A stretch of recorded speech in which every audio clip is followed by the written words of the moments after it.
Morning students, આપણે last લેક્ચરની અંદર environmental સાયન્સનું unit number 5 complete કર્યું હતું. આજે આપણે માઇક્રો ઇકોનોમિક્સ છે જેનું યુનિટ નંબર 3 છે. શું છે? Theory of the demand. Unit number 3 એનું ચેપ્ટર નંબર 1 છે જે છે થિયરી ઓફ ધી ડિમાન્ડ, એટલે કે માંગની તમારે થિયરી લર્ન કરવાની છે, જેની અંદર સિલેબસમાં ટોપિક કવર થાય છે meaning of the demand, determinants of the demand એટલે કે factors affecting to the demand. Next one, the law of the demand, explanation of the law of demand and the expectations of the law of demand. આટલા points cover કરવાના છે આ યુનિટની, આ ચેપ્ટરની અંદર. તો સૌથી પહેલાં સ્ટાર્ટ કરીએ મિનિંગ ઓફ ધી ડિમાન્ડ, એટલે કે માંગ છે એનો અર્થ શું થાય છે. ઇન ધી જનરલ સેન્સ, સામાન્ય ભાષામાં we define the term demand as to ask for the something or to desire for the something, એટલે કે તમે કોઈક વસ્તુ છે એ તમે ઈચ્છો છો, ડિઝાયર એટલે કે ઈચ્છા ધરાવો છો, અથવા તો તમે શું કરો છો તો કે આસ્ક એટલે કે માંગો છો.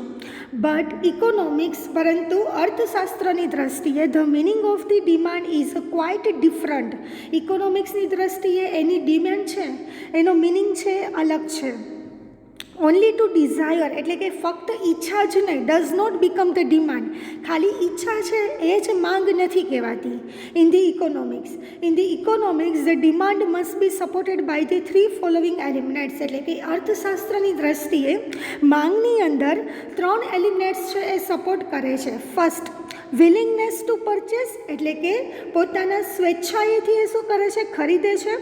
Second one, purchasing power or the capacity, એટલે કે કોઈ પણ વ્યક્તિ છે ને ખરીદવું છે તો એ કેપેબલ છે કે નહીં, એટલે કે સફિશિયન્ટ મની છે કે નહીં, તો પરચેસિંગ પાવર શું છે એ અફેક્ટ કરે છે. And third one, willingness to spend, અને પોતાની ઈચ્છાથી એ શું કરશે તો કે પોતાના મની છે એ સ્પેન્ડ કરે છે. તો અર્થશાસ્ત્રની દ્રષ્ટિએ માંગની અંદર 3 શબ્દો છે એ ખૂબ અગત્યના છે, એલિમેન્ટ્સ અગત્યના છે. First of all, willingness to purchase. Second one, purchasing power or the capacity, and third one, willingness to spend. For example, a person has willingness to purchase a car. કોઈ એક વ્યક્તિને પોતાની ઈચ્છાથી શું કરવી છે તો કે કાર પરચેસ કરવી છે, but he has no purchasing power to buy that costly car. પરંતુ એની પાસે એટલો પર્ચેસિંગ પાવર નથી કે સફિશિયન્ટ મની નથી કે આ કોસ્ટલી કાર છે એ શું કરે છે, ખરીદી શકે. Then his desire does not become a demand. તો એની જે ઈચ્છા છે એને આપણે માંગ કહી શકીએ નહીં. The person has willingness to purchase a car and he has purchasing a power also, but he has no willingness to spend the money to have a car, then this does not become a demand. અને બીજી દ્રષ્ટિએ કહીએ, કોઈ એક વ્યક્તિ પાસે એને car લેવાની ઈચ્છા છે, વિલિંગનેસ છે, and he has a purchasing power, એની પાસે સફિશિયન્ટ મની છે કે પરચેસ કરી શકે, but he has no willingness to spend the money to have a car, એટલે કે આ કાર પાછળ એ પોતાના પૈસા છે એ વિલિંગનેસલી સ્પેન્ડ કરવા નથી માગતો, તેમ છતાં પણ તો એ ડિમાન્ડ કહી શકાય નહીં. In this way, all 3 elements are required to make his desire a demand. એટલા માટે જ આ 3 એલિમેન્ટ્સ છે જો એ ફૂલફિલ થતા હોય તો અને તો જ એની ઈચ્છા છે એ ડિમાન્ડમાં પરિવર્તે છે. Absence of the any one elements does not make his desire a demand. કોઈ પણ એક એલિમેન્ટ્સ છે એબ્સન્સ એટલે કે એની ગેરહાજરી હોય તો એની ઈચ્છા છે એને ડિમાન્ડમાં કન્વર્ટ કરી શકાતી નથી. The second important thing is a price factor. બીજો એક મહત્ત્વનો ભાગ છે એ છે પ્રાઇસ ફેક્ટર, એટલે કે કિંમત શું છે એ. Only to think about the demand is not enough, એટલે કે ખાલી અને ખાલી માંગ છે એનું જ વિચારવું એ ઇનફ નથી. We have to think about vote price. આપણે એ પણ વિચારવું જોઈએ કે ડિમાન્ડ તો છે પરંતુ એની સામે એ કારની અથવા તો કોઈ એક વસ્તુનો ભાવ શું છે. ધ ડિમાન્ડ ઇઝ ધેર, અને તો ને જો એ ભાવ વ્યવસ્થિત હશે તો જ એ શું થાય છે, ડિમાન્ડ ક્રિએટ થાય છે.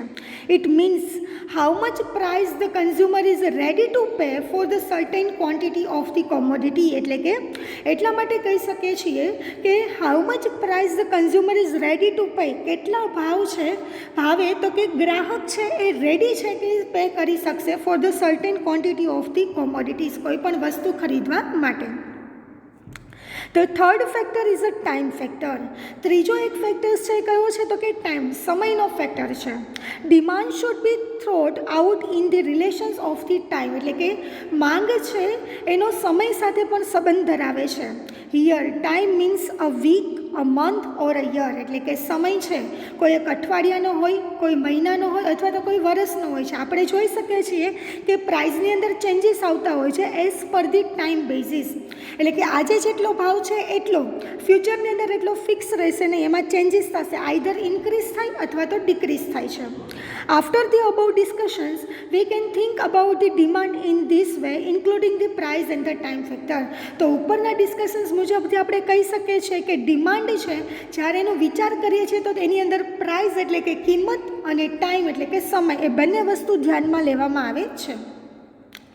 In the month of the May 2012, the demand of the bicycle was 10,000. For example છે તો કે મે મહિનાના 2012માં તો કે બાઇસિકલની ડિમાન્ડ 10,000 યુનિટ હતી at a price of 3,000 each, અને એક બાઇસિકલની કિંમત કેટલી છે તો કે 3,000 છે.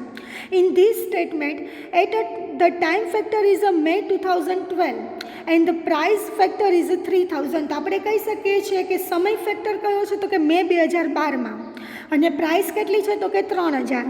વી can not think about the demand absolutely without this factor. તો આપણે ડિમાન્ડ છે એને આપણે ક્યારેય આ બે ફેક્ટર સિવાય એને વિચાર કરી શકીએ નહીં, કેમ કે ડિમાન્ડ હોય તો ત્યાં ટાઈમ ફેક્ટર બતાવવું પડે છે અને એની સાથે એની પ્રાઇસ પણ બતાવવી પડે છે. So this is the meaning of the demand. Next one, determinants of the demand, એટલે કે ડિમાન્ડ ફેક્ટર્સ છે અને કયા ફેક્ટર્સ અફેક્ટ કરે છે, એટલે કે ફેક્ટર્સ અફેક્ટિંગ ટુ ધી ડિમાન્ડને માંગને કયા ફેક્ટર્સ અફેક્ટ કરશે, અસર કરશે. We shall study which factor affect the demand of the commodities and the services, એટલે કે કોઈ પણ વસ્તુ અને સેવા છે એની ડિમાન્ડને કયા ફેક્ટર્સ અફેક્ટ કરે છે આપણે આ પોઈન્ટમાં ડિસ્કસ કરવાના છીએ. Such of factors are called as the determinants of the demand, અને આ બધા જ ફેક્ટર્સ છે એને આપણે determinants of demand પણ કહી શકીએ છીએ. This factor decides the level of the demand in the market. આ બધા ફેક્ટર્સ છે એ માર્કેટની અંદર ડિમાન્ડનું લેવલ કેટલું છે એ મેન્શન કરે છે. They are also known as a demand functions, એને આપણે ડિમાન્ડ ફંક્શન્સ તરીકે પણ ઓળખી શકીએ છીએ. In this way, demand is influenced by the many economic and the non-economic determinants, એટલે કે આર્થિક અને બિન આર્થિક ડિટર્મિનેટ્સ છે, ફેક્ટર્સ છે એ ડિમાન્ડને શું કરે છે, ઇન્ફ્લુઅન્સ, અસરકારક પહોંચાડે છે. Let us study them in detail. See the following chart. હવે કયા ફેક્ટર્સ અફેક્ટ કરે છે અને ડિટેલમાં સ્ટડી કરીએ તો ફર્સ્ટ છે પ્રાઇસ ફેક્ટર, જેને આપણે સિમ્બોલાઇઝ કર્યું છે PX. Second one is a income factor, એને આપણે વાય વડે દર્શાવીએ છીએ. Third one is a taste and the preference, જેને ટી વડે દર્શાવીએ છીએ. Fourth one price of related commodities, PXથી PYને દર્શાવીએ છીએ. Fifth one size of the populations, એટલે કે કેટલી વસ્તી છે એ પણ એને અસર કરે છે. Sixth one expectations about the future price, એટલે કે ભવિષ્યમાં પ્રાઇસ કેટલી હશે એનું એક્સપેક્ટેશન્સ, અનુમાન શું છે એ. And seventh one income distributions, અને આવકની વહેંચણી કેવી છે એ 7 ફેક્ટર્સ અફેક્ટ કરે છે. So factors affecting to the demand, જેને 7 ફેક્ટર્સ ટોટલ અફેક્ટ કરે છે: price, income, taste and preference, price related commodities, size of the populations, expectations about the future price and the income distributions. ડિટેલમાં study કરીએ તો first of all price factor, જેને આપણે symbolise કર્યું છે PX વડે. This is the basic determinations because the customer would like to purchase the cheap commodities, એટલે કે આ છે બેઝિક મૂળભૂત પાયાનો ફેક્ટર્સ છે કે જેના દ્વારા, કારણ કે કસ્ટમર છે એ પરચેસ કરશે, ખરીદશે ચીપ કોમોડિટીઝ, એટલે કે સસ્તી વસ્તુઓ જ ખરીદશે. ઇફ ધ પ્રાઇસ ઇન્ક્રીઝ, જો ભાવ વધે, the demand will be fall, તો માંગ કેવી થાય છે, ઘટી જાય છે. But if the price fall, પરંતુ જો કિંમત ઘટી જાય તો ડિમાન્ડ વિલ ઇન્ક્રીઝ, તો માંગ વધી જાય છે. In this way the relationship between the price and demand are inverse, એટલા માટે કહી શકીએ છીએ કિંમત અને માંગ વચ્ચે ઇનવર્સ એટલે કે વિરુદ્ધ વ્યસ્ત સંબંધ છે. એટલે કે પ્રાઇસ વધે તો ડિમાન્ડ ઘટે અને પ્રાઇસ ઘટે તો ડિમાન્ડ વધે છે. There, here the two questions raise. Why do the price affect the demand? તો આના ઉપરથી આપણે કહી શકીએ છીએ કે કયા બે ક્વેશ્ચન્સ આપણે રેઝ થાય છે, તો કે શા માટે કિંમત છે એ ડિમાન્ડને અસર કરે છે. And second one, even if the price increase sometimes demand is less affected. Why, એટલે કે ઘણી વખત પ્રાઇસ વધે છે તેમ છતાં પણ એની ડિમાન્ડમાં કંઈ અસર થતી નથી. શા માટે? The answer of the first questions, the source of the income is limited. એટલે કે પ્રાઇસ છે એ શું કામે ડિમાન્ડ માંગને અસર કરે છે, તો કે એનું કારણ છે કે income, source of the income, આવકની જે સોર્સિસ છે એ કેવા છે? લિમિટેડ છે, મર્યાદિત છે. એઝ ધ પ્રાઇસ ઇન્ક્રીઝ, એટલા માટે ભાવ વધે, proportionally the income does not increase. એટલે કે ભાવ વધે છે પરંતુ એની સામે એની ઇન્કમ, આવક વધતી નથી. ટુ સસ્ટેન ધી ડિમાન્ડ, કે પોતાની ડિમાન્ડ છે ને જાળવી રાખવા માટે, the consumer has either to earn the more and adjust his budget, અથવા તો કન્ઝ્યુમરે શું કરવું પડે છે? વધારે કમાવવું પડે છે, અથવા તો એને એડજસ્ટ કરવું પડે છે એના બજેટની અંદર, અથવા ઓર ટુ ડિક્રીઝ હિઝ ડિમાન્ડ, અથવા એની માંગ શું કરવી દેવી પડે છે? ઘટાડવી પડે છે. He can not increase his income up to the level of the raising the price. એટલા માટે એની આવક એટલી વધારી નથી શકતા જેટલી એની ડિમાન્ડ વધે છે એટલા મુજબ, એની પ્રાઇસ વધે છે એ મુજબ. So finally he has to reduce his demand. એટલા માટે જ એની ડિમાન્ડ છે શું થાય છે? ઘટી જાય છે. એટલે કહી શકે છે કે પ્રાઇસ વધે એમ એની ડિમાન્ડ કેવી થાય છે? તો કે ઘટે છે. શું કામે? તો કે એની ઇન્કમના સોર્સિસ લિમિટેડ છે, કે જેના કારણે એની પ્રાઇસ જેટલી વધે છે એ લેવલથી એની ઇન્કમ વધતી નથી. On other hand, if price fall, જો ભાવ ઘટી જાય, now he has a spare money to increase his demand. અને જો ભાવ ઘટી જાય છે તો એની પાસે ઇનફ મની છે કે જેની ડિમાન્ડ છે શું કરી શકે છે? ઇન્ક્રીઝ કરી શકે છે. The answer of the second question is given in the following second point. અને બીજો પોઈન્ટ છે કે ભાઈ ગમે એટલી વસ્તુ વધે છે, ભાવ વધે, તેમ છતાં પણ એની ડિમાન્ડમાં કંઈ અસર થતું નથી. એ શું કામે? એનું આન્સર છે આપણે નેક્સ્ટ સેકન્ડ પોઈન્ટની અંદર જોવાના છીએ. So second point is a income, જેને આપણે સિમ્બોલાઇઝ કર્યું છે વાય વડે. This determinates has a great affect on the demand. એટલે કે આવક છે એ સૌથી વધારે અફેક્ટ કરે છે માંગને. ઇન અવર સોસાયટી, આપણા સમાજની અંદર, there are a different groups of the income. અલગ અલગ ઇન્કમવાળા, અલગ અલગ આવકવાળા સમૂહ રહેલા છે. They have a different standard of living in their leaves. એટલે કે પોતાની જીવનશૈલી છે એનું સ્ટાન્ડર્ડ છે કેવું છે? દરેકનું અલગ અલગ હોય છે એઝ પર યોર ઇન્કમ, એની ઇન્કમ મુજબ. Their demand is also set up according to their income. અને એની ડિમાન્ડ છે એની ઇન્કમ મુજબ એ શું કરે છે? સેટ કરે છે. નાવ ઇફ ઇન્કમ ઇન્ક્રીઝ, જો આવક વધે, their purchasing power also increase. તો એનો પરચેસિંગ પાવર પણ શું થશે? વધશે. And as a result their demand also increase. અને એને કારણે એની માંગ પણ શું થાય છે? વધે છે. In the above point, one question આઝ asked, that was even if the price increase. આના ક્વેશ્ચન ઉપરથી એક ક્વેશ્ચન્સ રેઝ થાય છે કે જો ભાવ વધે, some demand is a less affected. એટલે કે અમુક ડિમાન્ડ છે શું કરે છે? એને અસર કરતી નથી. વાય? શા માટે? The answer of this question is income effect.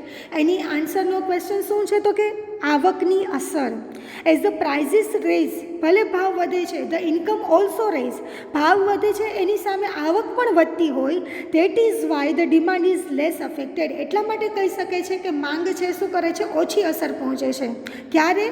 જો એની ઇન્કમ પણ રેઝ થાય, જ્યારે પ્રાઇસ રેઝ થાય છે ત્યારે. Income and demand have also relations with the each other. એટલે કે આવક અને માંગ છે એકબીજા સાથે ક્લોઝ સંબંધ ધરાવે છે.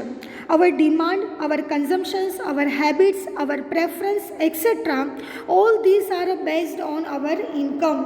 એટલે કે અવર ડિમાન્ડ, આપણી માંગ, આપણો વપરાશ, અવર કન્ઝમ્પશન્સ એટલે કે વપરાશ, અવર હેબિટ્સ આપણી ટેવો, અવર પ્રેફરન્સ એટલે કે આપણી જે પ્રાયોરિટી મહત્ત્વ છે એ દરેક વસ્તુ છે એ આપણી આવક ઉપર ડિપેન્ડ હોય છે. We cut our coat according to our cloths. એટલે કે આપણે વી કટ અવર કોટ્સ એટલે કે આપણો કોટ્સ છે આપણા ક્લોથ્સ મુજબ એ શું કરીએ છીએ? કટ ડાઉન કરીએ છીએ. The level of the income and the level of the demand go together. એટલા માટે જ કહી શકીએ છીએ કે આવકનું સ્તર અને માંગનું સ્તર એકબીજા સાથે શું કરે છે? તો કે સંબંધ ધરાવે છે. વિથ હેન્ડ ટુ હેન્ડ એટલે કે એક હાથ ઉપર હાથ આપણે જેમ રાખીએ છીએ એમ એ બે વર્ક કરે છે. Third one is a taste and the preference એટલે કે ટી. Different individuals have a different tastes and the preference એટલે કે અલગ અલગ વ્યક્તિઓ છે, વ્યક્તિગત દરેકનો ટેસ્ટ અને એનું પ્રેફરન્સ અલગ અલગ હોય છે. Some like a red color, some like a classical music, some have a taste in the particular sweets, etc. એટલે કે અમુક લોકો છે ને રેડ કલર ગમે છે, અમુક લોકોને ક્લાસિકલ મ્યુઝિક સાંભળવું ગમે છે, અમુક છે એનું સ્વીટ પ્રત્યેનું ટેસ્ટ વધારે પડતું હોય છે. So now the persons will make the demand of the goods according to his a personal choice. એ પોતાની પર્સનલ વ્યક્તિગત ચોઇસ મુજબ એની ડિમાન્ડ હોય છે. It is a found that in a one family આપણે જોઈ શકીએ છીએ કે એક કુટુંબની અંદર all the family members have a different choice. દરેક મેમ્બર્સની ચોઇસ કેવી હોય છે? અલગ અલગ હોય છે. One is fond of cricket, અમુકને ક્રિકેટ ગમે છે. He will demand for the bat, તો એને બેટની ડિમાન્ડ કરે છે. Pad, ball, stumps etcetera. Second is found of music એટલે કે બીજા વ્યક્તિ છે તો એને મ્યુઝિક સાંભળવું ગમે છે. He will make the demand for the musical instrument, તો એને સંગીતના સાધનોની ડિમાન્ડ કરે છે. સમ લાઇક ટુ ઈટ સમથિંગ, અમુકને ખાવાનું વધારે પડતું ભાવતું હોય છે. He will demand for that items, તો અમુક આઇટમ ઉપર એ ડિમાન્ડ કરી શકે છે. In this way as the choice difference, દરેકની ચોઇસ જેમ અલગ અલગ હોય છે, ડિમાન્ડ ઓલ્સો ડિફરન્સ, તો માંગ પણ અલગ અલગ હોય છે. There are so many example about such a differences. As a utility is a subjective, demand is also subjective એટલે કે તૃષ્ટિગુણ સંતોષ છે એ પણ સબ્જેક્ટિવ અલગ હોય છે, તો એની ડિમાન્ડ પણ કેવી હોય છે? દરેક લોકોની અલગ અલગ હોય છે એટલે કે વિષય ઉપર હોય છે. Fourth one is a price of related commodities એટલે કે બીજી આપણે જે ડિમાન્ડ કરીએ છીએ એની જ રિલેટેડ કોઈ બીજી કોમોડિટીઝ છે તો એની પ્રાઇસ કેટલી છે એના ઉપર ડિપેન્ડ કરે છે. We know that in the market different substitutes commodities are sold એટલે કે આપણે જોઈ શકીએ છીએ કે માર્કેટની અંદર એક વસ્તુ માટે ઘણી બધી ડિફરન્ટ સબસ્ટિટ્યુટ્સ કોમોડિટી પૂરક વસ્તુઓ વેચાતી હોય છે. For example there are the different types of the bath shops એટલે કે ઘણા બધી શોપ્સ એટલે કે સાબુ છે ઘણા બધી ફ્લેવર્સ ઘણા બધી કંપનીના મળતા હોય છે. Each product has its own price, દરેકની પોતાની પ્રાઇસ હોય છે. There is a sharp competitions in the market, તો અહીંયા ખૂબ વધારે પડતી માર્કેટની અંદર શું હોય છે? કોમ્પિટિશન્સ એટલે કે હરીફાઈ હોય છે. નાવ if one producers increase the price of his product સે the bath shops, there will two types of the effect એટલે કે કોઈ એક પ્રોડ્યુસર્સ છે એ બાથ શોપની પ્રાઇસ શું કરી દે છે? વધારે છે. Both shops there will two types of the effect, તો એની બે અસર થઈ શકે છે. First the demand of the commodity will decrease, કેમ કે પ્રોડ્યુસરે બાથ શોપનો ભાવ વધારી દીધો છે તો ડિમાન્ડ છે એની શું થઈ જશે? ઘટી જશે. Because of the higher price, કેમ કે ભાવ વધ્યા છે એટલા માટે. And second the consumer who turn to the other substitutes will increase the demand of the substitutes. અને બીજી દ્રષ્ટિએ જોઈએ તો કન્ઝ્યુમર ગ્રાહક છે એ શું કરશે? હવે એ શોપ નહીં ખરીદે, એ ટર્ન થઈ જશે, ડાયવર્ટ થઈ જશે, બીજો સાબુ હશે એના જેવો એ ખરીદવા મળશે, તો એની ડિમાન્ડ શું થશે? વધી જશે. In this called as a substitutes effect, તો એને આપણે કહી શકીએ છીએ કે પૂરક વસ્તુની પણ અસર થાય છે. ફોર એક્ઝામ્પલ છે લક્સ સાબુ છે તો એનો ભાવ વધી ગયો છે, તો લક્સ સાબુનો ભાવ વધી ગયો છે તો શું કરશે? તો કે કન્ઝ્યુમર છે લક્સ સાબુનો ડિમાન્ડ ઘટી જશે, અને બીજી રીતે જોઈએ તો ગ્રાહક છે હવે લક્સ સાબુ નહીં ખરીદે, એની જગ્યાએ શું કરશે? તો કે બીજી કંપનીનો શોપ ખરીદી લેશે, તો બીજી કંપની છે તો એની ડિમાન્ડ શું થાય છે? તો કે વધી જાય છે. In this way the price of the related commodities have indirectly affect the demand of the certain commodities એટલે કે પ્રાઇસ ઓફ રિલેટેડ કોમોડિટીઝ પૂરક વસ્તુ એની બીજી બધી વસ્તુઓ છે તો એનો ભાવ છે એ પણ કોઈ એક સર્ટેન પ્રોડક્ટની ડિમાન્ડ છે એને શું કરે છે? અફેક્ટ પહોંચાડે છે. ઇફ દેર ઇઝ અ નો સબસ્ટિટ્યુટ્સ, જો પૂરક જ ન હોય, this questions does not rise, તો આ બધા ક્વેશ્ચન્સ રહેતા નથી. ગમે એટલી પ્રાઇસ વધે છે, જો પૂરક વસ્તુ હોય જ નહીં તો એને એ જ ખરીદવું પડે છે. Secondly if the consumer due to his a personal choice, અને બીજી રીતે જોઈએ તો કન્ઝ્યુમરની પર્સનલ ચોઇસ પણ હોય છે, will not be ready to shift the alternative substitutes, તો ઘણી વખત એ રેડી નથી થતા કે અલ્ટરનેટિવ સોર્સ સબસ્ટિટ્યુટ્સ જે પૂરક વસ્તુ છે એ ખરીદવા માટે. Even the price of that certain commodity is increase, એટલે કે કોઈ પણ એક કોમોડિટીઝનો ભાવ ગમે એટલો વધે તેમ છતાં પણ અમુક કન્ઝ્યુમર એવા હોય છે કે એ રેડી નથી કે પૂરક વસ્તુ ખરીદે, એટલે કે લક્સના શોપનો ભાવ ગમે એટલો વધે તો પણ એ કન્ઝ્યુમર એ જ પરચેસ કરશે. તો એની પર્સનલ ચોઇસ ઉપર ડિપેન્ડ છે. Fifth one, size of the populations, એટલે કે વસ્તી છે એનું સાઇઝ કેટલું છે, સ્વરૂપ શું છે એ પણ ડિપેન્ડ કરે છે ડિમાન્ડને. The size of the populations establish the proportions of the demand, એ ડિમાન્ડ કેટલી રહેશે એને એ શું કરે છે તો કે પોપ્યુલેશન ઉપર આધારિત છે. The growth of the populations create the new demand, જેમ જેમ વસ્તી વધતી જશે, વસ્તી વૃદ્ધિ દર વધતો જાય એમ એની નવી નવી ડિમાન્ડ શું થાય છે, ક્રિએટ થાય છે. If the growth of the populations, new buyers enter the market, એટલે કે નવા નવા ખરીદનાર શું થાય છે તો કે માર્કેટની અંદર એન્ટર થાય છે. And creates the more and more demand, અને વધારે ને વધારે માંગ ક્રિએટ કરે છે. In India the growth of the population is a rapid, એટલે કે ઇન્ડિયાની અંદર તો કે વસ્તી વૃદ્ધિ દર છે સતત વધતો જાય છે.